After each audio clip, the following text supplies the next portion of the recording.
नमस्कार दोस्तों, स्वागत है आप सभी का विद्याग्राम जीएम में। प्यारे दोस्तों, जैसे कि आप सभी को पता है कि हमारा जो नया चैप्टर शुरू हुआ है जिसका नाम है कोशिका यानी कि सेल। इसमें हम ऑलरेडी 2 क्लास कर चुके हैं। अगर आपने नहीं देखा है तो प्लेलिस्ट में जा करके आप ज़रूर देख लीजिए। ये दोनों क्लास आपके लिए काफ़ी इंपॉर्टेंट होने वाला है। इसमें हम जो भी क्वेश्चन करने वाले हैं वो रेलवे की किसी न किसी प्रीवियस ईयर में एग्जाम ये पूछा जा चुका है। ये क्वेश्चन है, ये एमसीक्यू टाइप क्वेश्चन है। एक क्वेश्चन, उनके 4 ऑप्शंस, और उन चारों ऑप्शंस को हम आपके सामने बेहतर ढंग से आपको प्रस्तुत करने का प्रयास करते हैं। तो चलिए हम शुरू करते हैं आज की क्लास।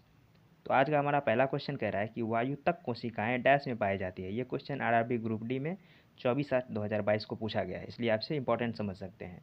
ठीक है, वायुतक कोशिका यानी कि वो कोशिका जिसके अंदर वायु भरा होता है, यानी कि वो उत्तक जिसके अंदर वायु भरा होता है, उस प्रकार के कोशिका किस में पाया जाता है? तो वो पाया जाता है जलकुंभी में। आप सभी ने कहीं ना कहीं देखा होगा जलकुंभी, जिसमें वो लाल लाल फूल ऊपर और उगा रहता है, और इसे बंगाल का आतंक के नाम से जाना जाता है, क्योंकि इसका अच्छा फूल की वजह से जो है बंगाल के लोगों ने इसे अपने तालाब में लगा दिया, और ये बहुत ही जल्द पूरे के पूरे तालाब को पूरी तरह से ढक लिया, जिसकी वजह से ना तो उस तालाब के अंदर सूर्य का प्रकाश जा पाता है और ना ही हवा प्रवेश कर पाता है, जिससे जो उसके अंदर का जो जीव जंतु है उसका जो रहना है वो दुश्वार हो चुका है। यानी कि पूरी तरह से कह सकते हैं कि जो अंदर मछली है, जो छोटे छोटे जीव जंतु है, उस पर काफ़ी प्रतिकूल प्रभाव पड़ा है। ठीक है, तो ये जलकुंभी के अंदर जो है वायुतक कोशिकाएं पाई जाती है, यानी कि जिसके तने में जो है वायु भरा होता है। अगर आप कहीं जलकुंभी को उखाड़ करके उसको अगर ऐसे दबाएंगे तो उसके तने जो है वो एकदम स्पंज की तरह लगेगा, यानी कि उसमें हवा भरा रहता है ताकि वो पानी पर आसानी से तैर सके। तो इसीलिए ये जलकुंभी इसका सही आंसर हो जाएगा। मटर,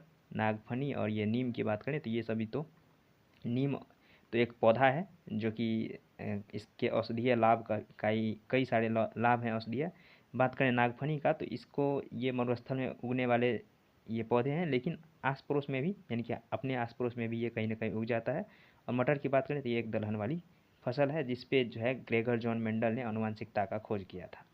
ठीक है, चलिए नेक्स्ट क्वेश्चन कह रहा है कि निम्नलिखित में से कौन सा पादप कोशिका में स्टार्च, प्रोटीन और तेल कणिकाओं का संग्रह करता है?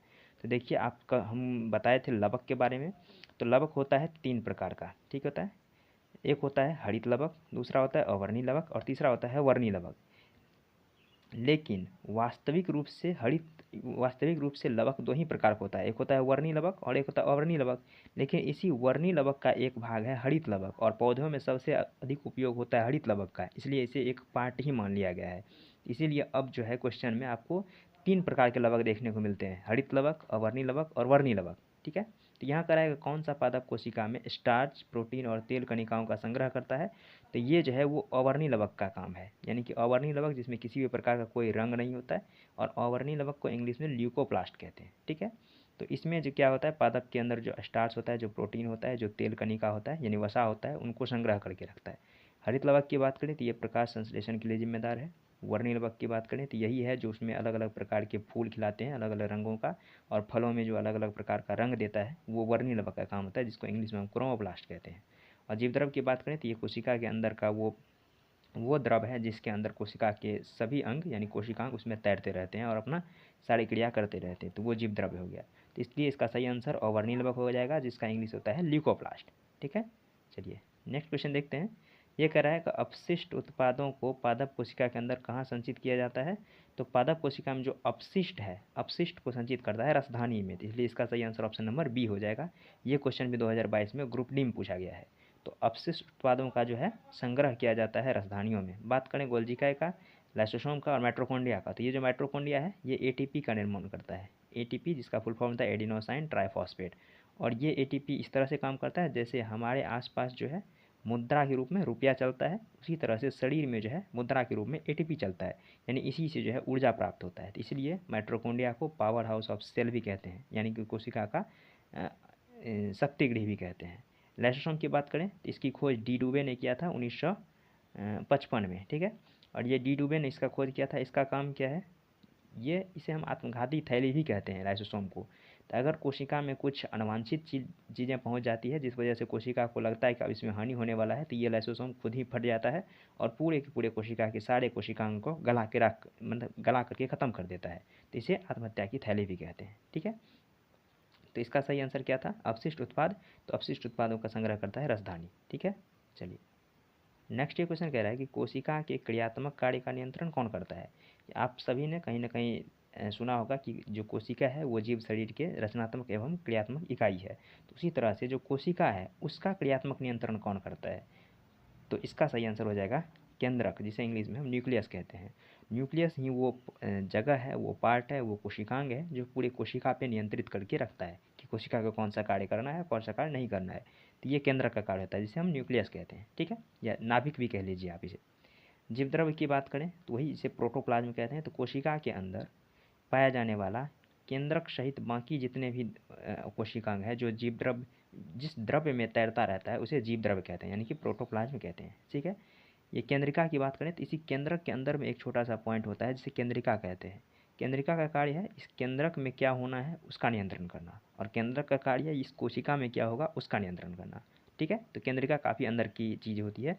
सूत्रकणिका की बात करें तो ये कहीं ना कहीं इस तरह से फैला रहता है और इसका काम है एटीपी का निर्माण करना, और एटीपी का फुल फॉर्म होता है एडिनोसाइन ट्राइफॉस्फेट, और ये क्या होता है शरीर के लिए ऊर्जा बनाता है। तो ये सूत्रकणिका ऊर्जा का निर्माण में कार्य करता है। तो कोशिका का क्रियात्मक कार्य का नियंत्रण कौन करेगा? केंद्रक करेगा, यानी न्यूक्लियस करेगा। नेक्स्ट ये क्वेश्चन कह रहा है कोशिका सिद्धांत निम्नलिखित में से किस पर लागू नहीं होता है?